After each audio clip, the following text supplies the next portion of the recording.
organizations are not particularly good at understanding human or culture risk, and haven't really traveled very far really since culture risk really started to rear its ugly head, probably post global financial crisis, when there was a realization that, you know, people were behaving in a way which undermined companies, undermined customers, undermined societies, and there was a huge realization that people did matter to risk and potential catastrophic outcomes. And since then, you know, there's been a lot of, well, there's not a lot, there's a constant stream of corporate scandals and corporate failures. And, you know, one of the questions that I always ask a group when I'm teaching human risk, which I've been doing probably for nearly 20 years now, is find a corporate scandal, find a corporate failure that doesn't have a human cause.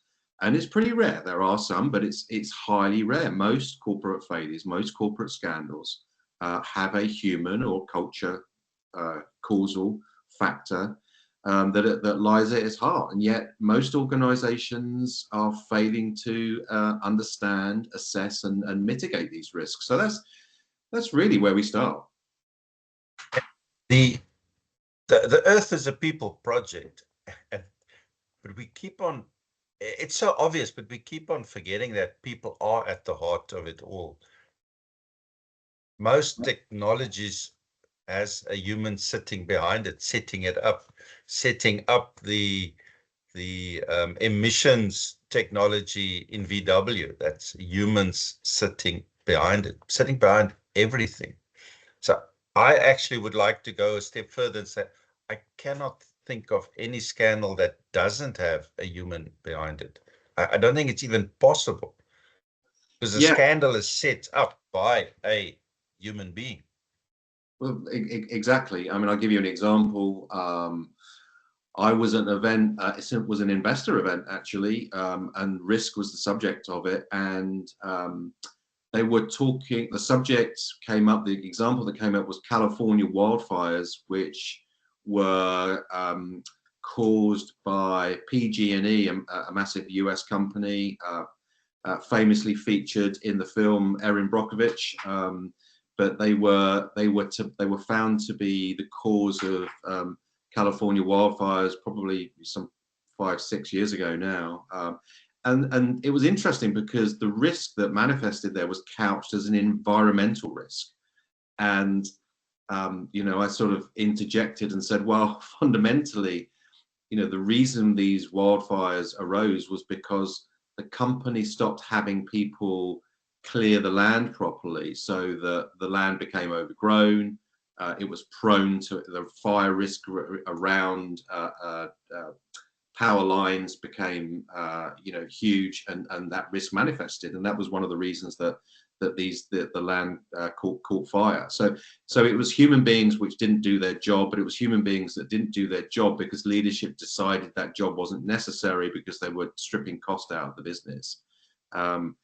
Again, we've talked a little bit about Boeing taking people out of quality assurance, the quality assurance of aircraft, and what happened there. So these are examples that are presented to us, but it's not often presented as fundamentally. It's about how people are acting, behaving, and making decisions.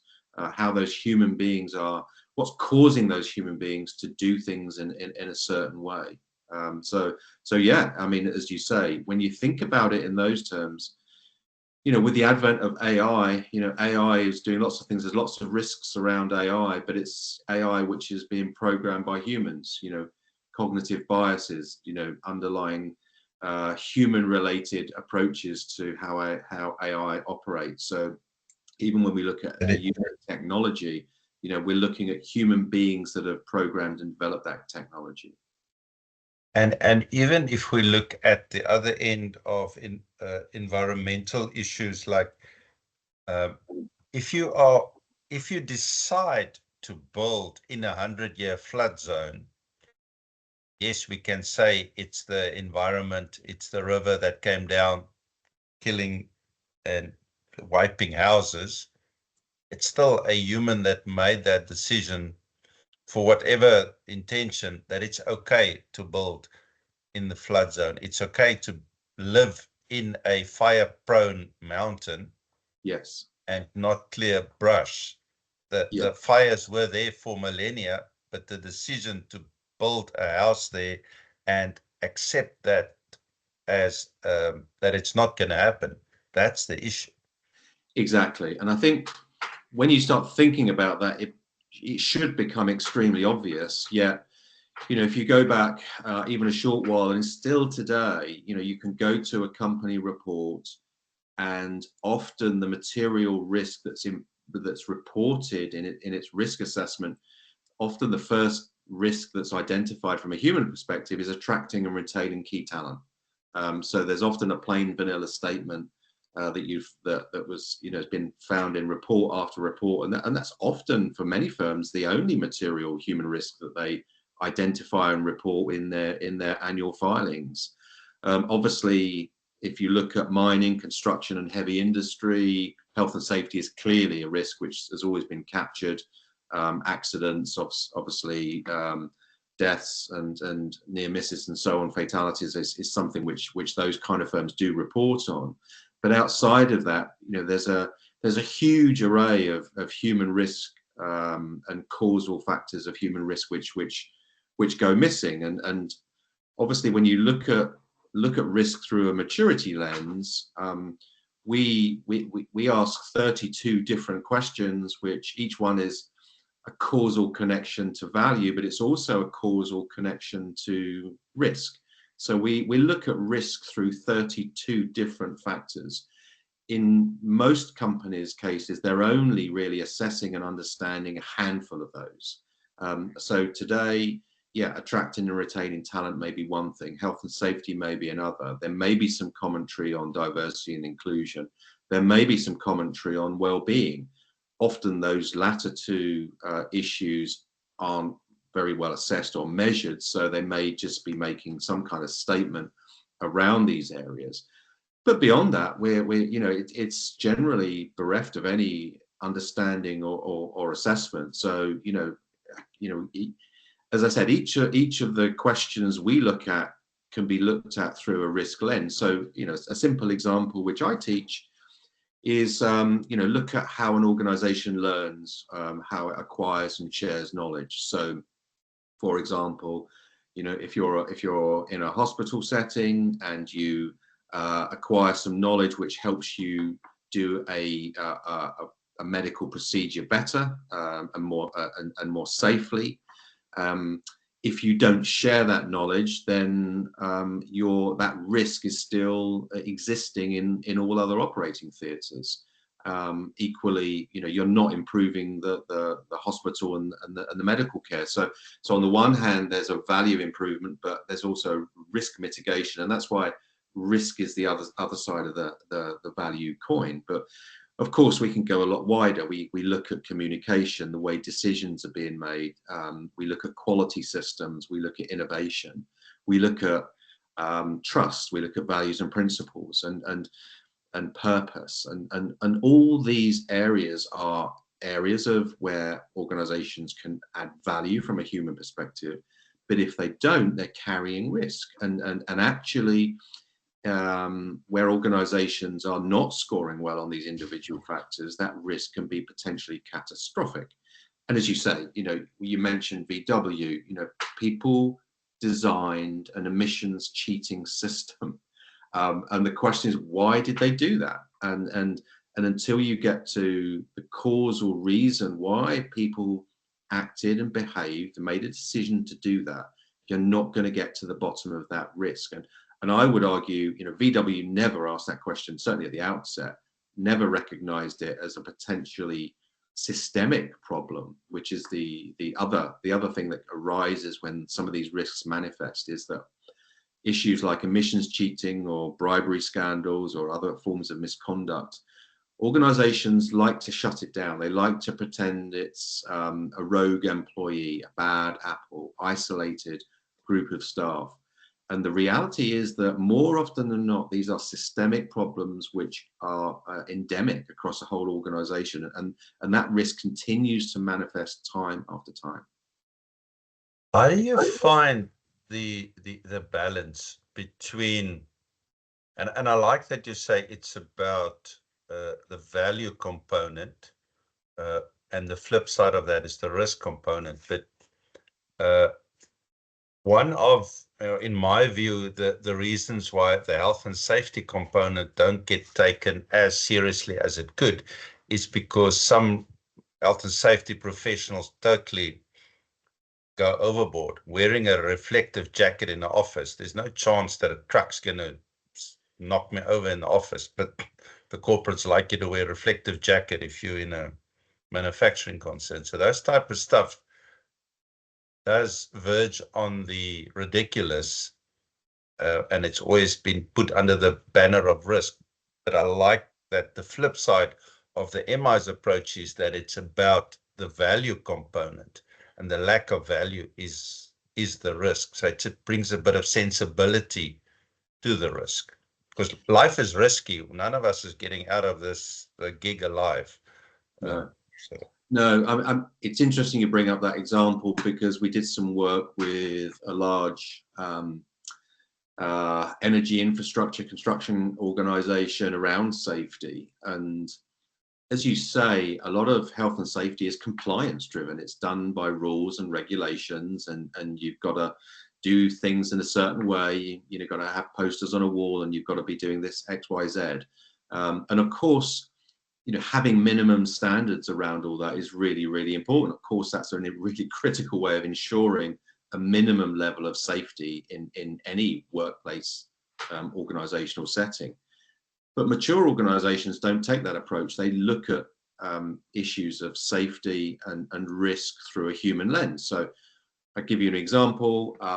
If you look at, and we mentioned this bank in the past, a bank like Handelsbanken, it explicitly talks about its culture being its first line of safety, if you like, in a banking regulatory context. So, the risk of Handelsbanken having money laundering issues, having clients who are doing things which are harming people and the planet, are much, much lower than other banks, because the culture within that bank is designed to ensure these risks are mitigated and eradicated. And I think when you look at a culture of safety, you're starting to understand not just the rules and regulations, but you're understanding what are the causal factors which create a more safe environment. So, for example, if we don't trust each other as a team, if we don't trust our managers, our supervisors, our leaders, or we don't trust the organization,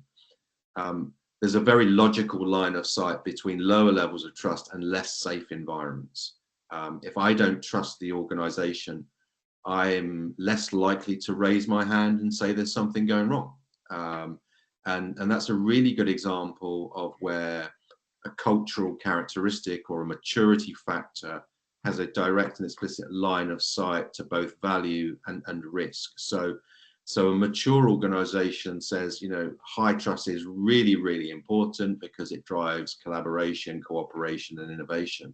But on the flip side, from a risk perspective, high trust means that we don't blame each other, we learn from mistakes, and we talk about things that are going wrong, and we don't leave them to fester. We raise those things immediately, and we sit down and solve them immediately in a collaborative and cooperative way.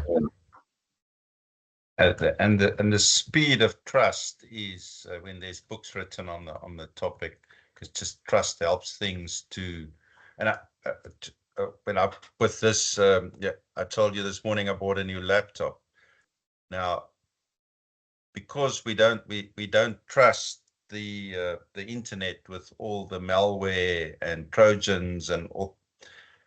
Now, to just set up your laptop, you get an email, and then you go to the Authenticator app, and then the Authenticator app sends a message to your phone, and you got to click on it, and it's incredible, all this stuff that's built in, because we cannot trust the internet environment. So I'm not saying we should trust it, but there is a lot of risk in the internet, but it just slows. The point is just that it slows everything down. It took me an hour to get past all those hurdles. And it's just like a very practical example. And this happens on macro level in news organizations, the amount of stuff we have to put in because there isn't trust. Exactly. And I think that's one of the, if you look at the way regulators regulate, often they create more and more bureaucracy to cover more and more possible outcomes, more possible issues. And obviously from a business perspective, that's seen as adding to inefficiency and time and effort to comply to all these regulations. And I'm not saying some of those aren't essential and shouldn't be done, but it often misses the point, which is, the biggest route to a lower risk environment is to become a more mature organization. And that's, I'll give you another example, which is really interesting. We worked with a pharmaceutical company, and the reason they engaged with us was through a risk lens. They actually said, we think that these 32 questions will help us. We go through an exercise twice a year to assess risk within the organization. And a lot of the questions that you're asking are not things that we cover in a coherent or consistent or sufficient way. So we had an engagement with them. Interestingly, they decided not to work with us. And very recently, actually, in the last 3 months, there was a big news item about bribery. I won't say who they were, but bribery arising in their organization, which wasn't the first time. And the response from the CEO was along the lines that I mentioned a little bit earlier, which was, this is isolated, this is rogue employees. And I sort of smiled, but it was a frustrating smile, because we could have helped that organization. We could have helped the organization understand the systemic nature of human risk. And it's hard for me to claim we would have solved and mitigate that risk completely, but I would, at the very least, leadership teams start to understand the nature of the problem.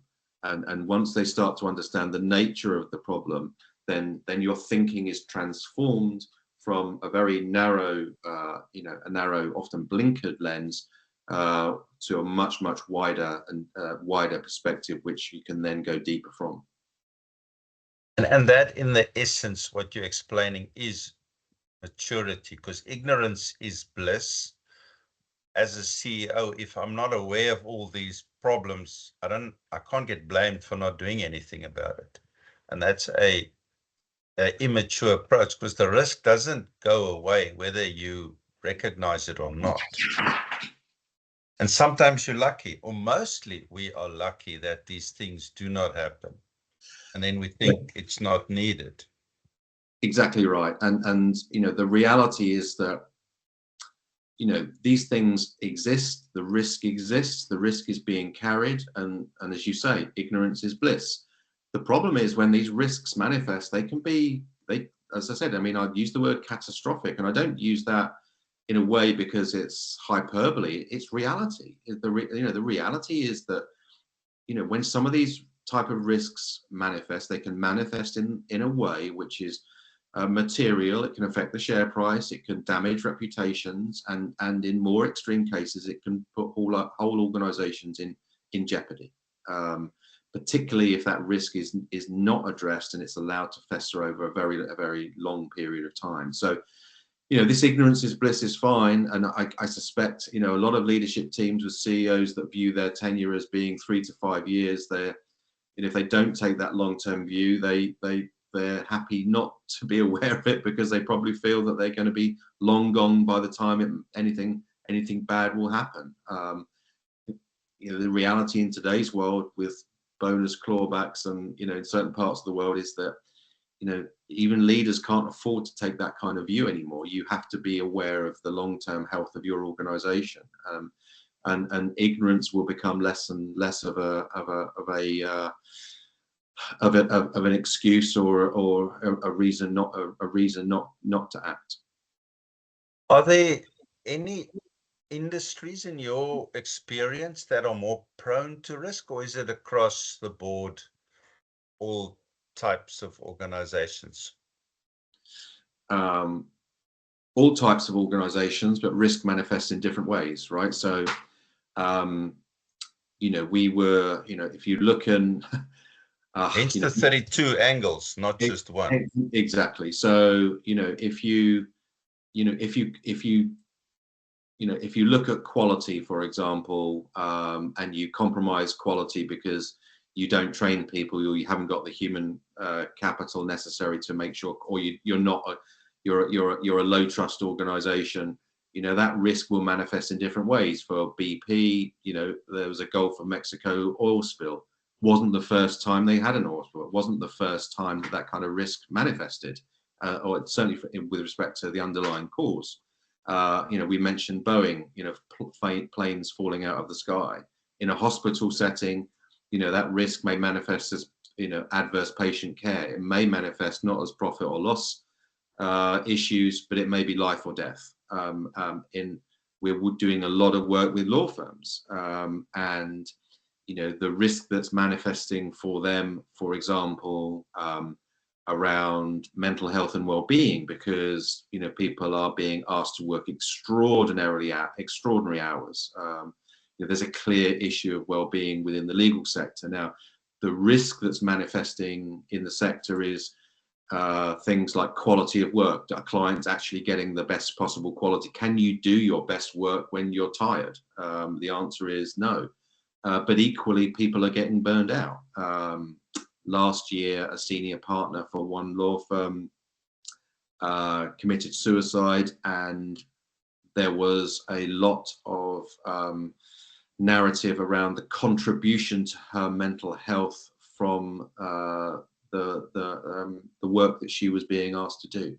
And so there was a direct line of sight. So these are, that risk has manifested in various ways. So, the reality is that the underlying causal factors can be very similar, but they will just, manifest in different ways. So, if you're incentivizing people to drive revenue, and you're paying people to drive revenue, through share price performance or career progression, you might find, the risk manifesting in lots of different ways. So I mentioned a pharma company where, representatives of the company had bribed doctors. Now, that's not a new risk for pharmaceuticals. It's happened in a lot of companies. We've seen the whole scandal around the opioid crisis in the US, for example. Purdue Pharma, literally chasing money, taking, causing catastrophic risk to local communities, and ultimately undermining the organization and the legacy of the Sackler family. But along the way, McKinsey have been embroiled in it because they've been party to helping them sell opioids. So, McKinsey have seen their own risk manifest by helping a client sell a particular drug in a certain way. And leadership style, do you think that impacts the whole notion of how risk is approached in an organization? Well, 100%. Certainly, leaders are incredibly important. Leadership style. If you're if you're unapproachable, if you berate people, if you're aggressive to people, what does that mean? Well, often it may mean that you are able to drive certain performance outcomes in the short term, but sometimes it means that you won't raise your hand when you see a problem. So, aggressive, toxic leaders often create unsafe environments from certainly a learning perspective, and that's a very serious red flag. So we see too many of those kind of leaders who are able to seemingly drive short-term revenue, to drive profitability in the short term, who are super aggressive, that people under enormous pressure but ultimately are carrying significant risk, which at some point will manifest. So we can't divorce leadership from maturity. They are intertwined. No, and in fact, it starts with leadership. So, ultimately, the maturity of a board and a C-suite team are, the starting point for understanding the maturity of the whole organization. Sure, there will be systems and practices and the ways that an organization operates, which will contribute to the maturity of an organization, but how a leadership makes decisions, how it acts, how it behaves, how it functions, how it relates to all the people within the organization is a hugely important contributory factor to understand the maturity of the whole organization. If you had to give one piece of advice for a CEO or board of an organization on the understanding and the dealing with risk, are you able to break it down to just one main thing? Yeah, I mean, it's a little. The simple thing is that human risk is a set of interrelated systems and cultural characteristics which an organization has. It is highly likely that a leader will only be looking at human risk through a very narrow lens. And so the most important thing that we can create around understanding is that there is a whole set of independent but interrelated factors that contribute to human risk. And each one of those is material to the organization. So risk that's being carried in the 32 factors that we measure, any risk which is significant is material. That means that it matters to the value of the organization as a whole. It is not superficial. It is not soft and fluffy. It is extremely important to the value of the organization and the sustainability and the health of the organization in the long term. It translates to rand and cent ultimately. Yes, absolutely, 100%.